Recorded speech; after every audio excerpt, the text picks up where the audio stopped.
Magandang umaga po sa ating lahat. Pwede po bang sabihin mo sa iyong katabi ngayon, salamat at katabi kita. Sige nga. My dear friends, every day we use the word salamat. Every day we wanted to thank everyone. When we say thank you, well, first and foremost, it's a basic etiquette for us. We have learned that since we're children. Our parents taught us that we have to thank God or maybe persons who in one way or another have blessed us. Palagi tayong nagpapasalamat. But you know, my dear friends, allow me for today's celebration to give you 2 points about gratitude, about being grateful based on our readings for today. First, gratitude is an act of ardent faith. Gratitude is an act of ardent faith.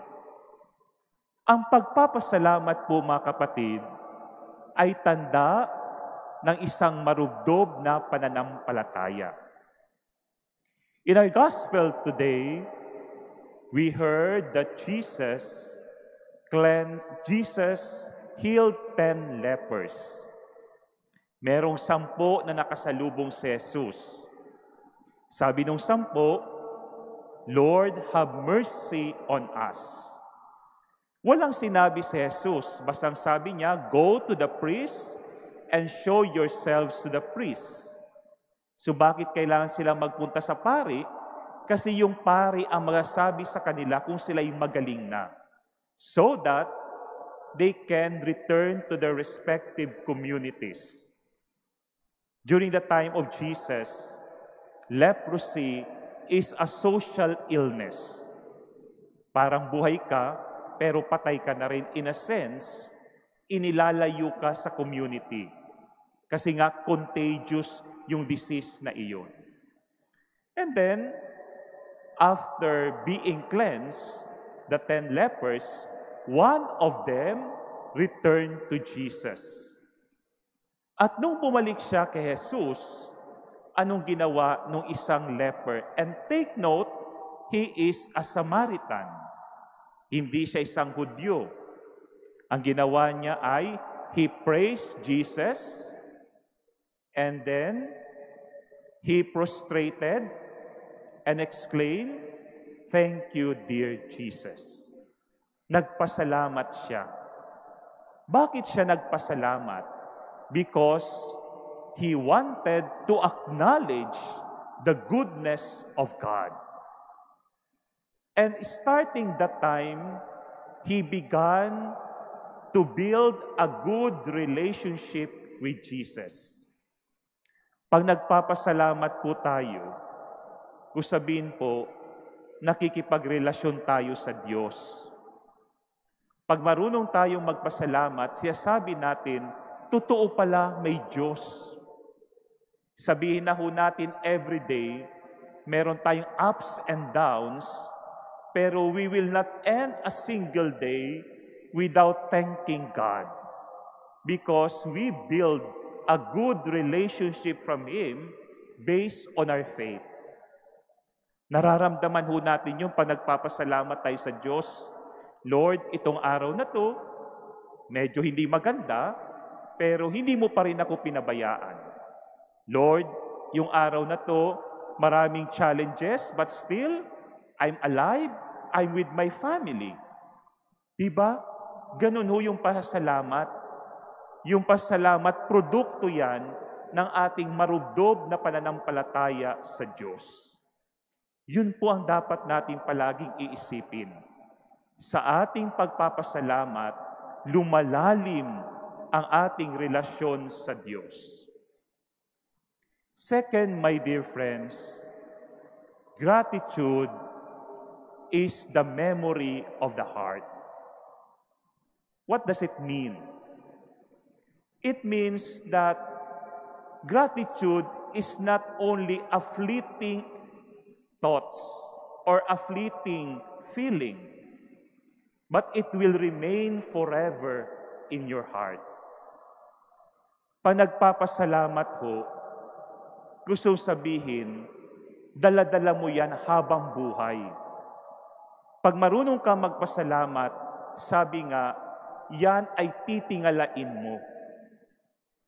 In our first reading today, Naaman, a servant of the king of Syria, was healed also of leprosy. Narinig natin yung first reading, no? Si Naaman. Si Naaman, meron siyang leprosy. One time, madaldal yung kanyang slave. Minarites siya. Sabi sa kanya, Sir, meron po akong kilala na isang prophet. Magaling po siya. Magaling daw po yung Diyos niya. Baka pwede pong lumapit kayo doon at malay niyo po, gumaling po kayo. So at first, Naaman was a little bit hesitant. I'm an officer. Why should I have to come to him? Dapat siya magpunta sa akin. Pero sabi ni Naaman, itry ko nga. So he went there and he met Elisha, the prophet. At sabi sa kanya ng prophet, ganitong gawin mo, 7 times maligo ka sa Jordan River. Ito na naman si Naaman. Sabi niya, bakit ako maliligo dyan?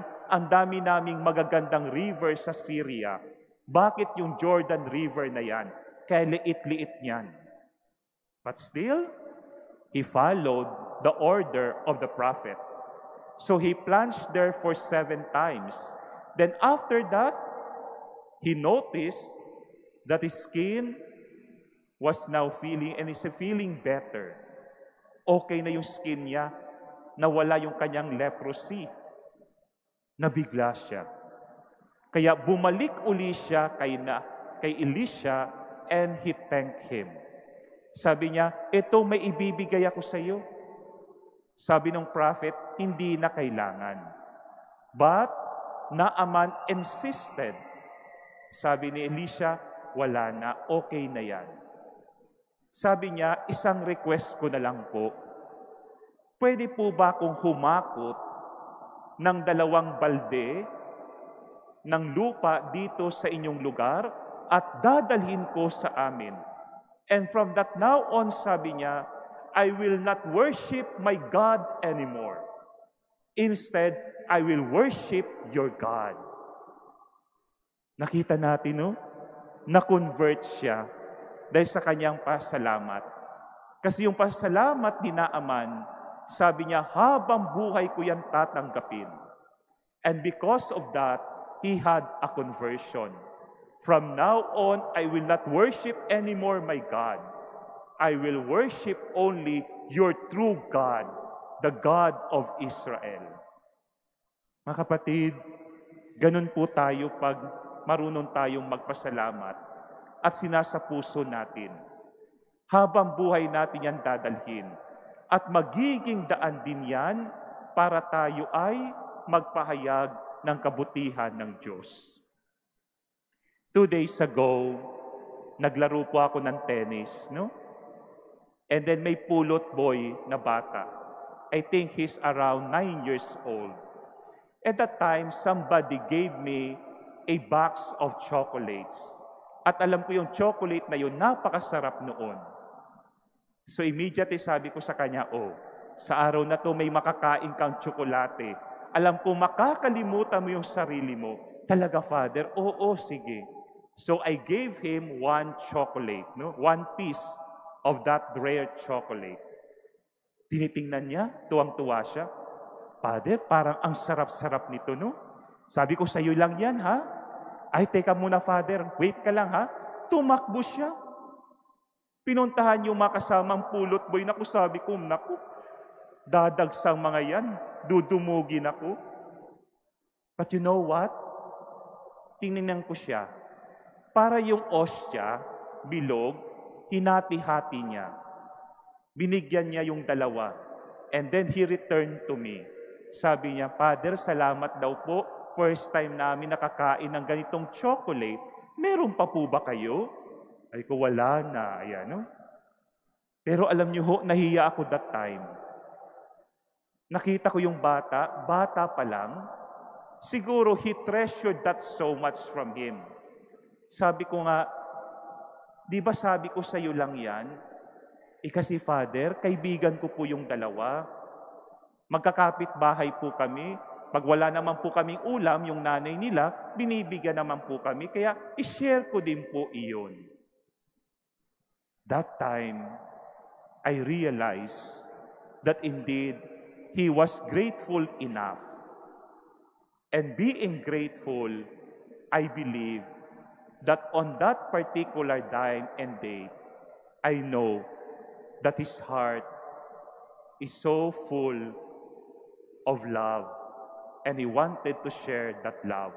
He could not contain that love, and he wanted to share it. Ganun ho pa nagpapasalamat. Pag nagpapasalamat po tayo, it means daladala natin yan sa puso natin. Hindi natin makakalimutan. At dahil dyan, magsisimula yung pagbabago natin. And so, my dear friends, as we continue the Holy Sacrifice, the Mass, before we leave this sacred place, before you leave your particular seat, maybe you just kneel and thank God. And as you thank God, you believe that it is an act of faith while you are thanking God. And more than else, that kind of giving thanks to God, it reminds you that you will never forget Jesus in your heart, that you will be forever in your heart. Amen. Please rise and let us profess Please our stand. faith.